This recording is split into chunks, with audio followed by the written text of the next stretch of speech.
A community coming together for one of their own. A visitation service for Juliana Hawk, one of 3 teens killed in a crash last Sunday, ended a few hours ago. And when her loved ones came home from the service, they were greeted with an illuminating hug from the community. Annette Pegler reports.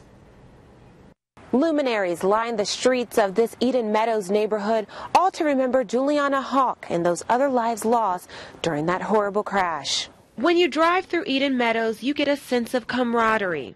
Although the lives of Juliana Hawk, Sophie, Kerrigan, and Kooken were taken during that crash on Wagner Road, their memories will never be forgotten. And today, neighbors of Juliana lit the streets of their neighborhood to make that clear. It was just out of a desire to show the family that we cared and that we wanted to reach out to them in a loving way. Juliana's visitation was earlier this evening, and McNamee wanted her family to come home to this to offer support on behalf of the entire community. She was a good friend of my son's, and she was a beautiful girl, and she smiled, and she was kind, and she would have a kind word for anyone that might be feeling sad.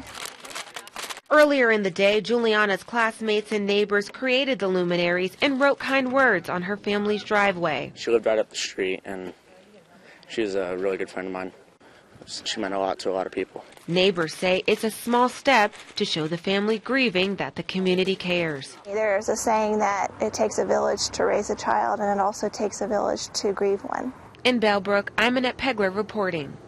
The crash is still under investigation today. Sugarcreek Township Police released a preliminary crash report identifying the 17-year-old driver. No word yet if he will face any charges.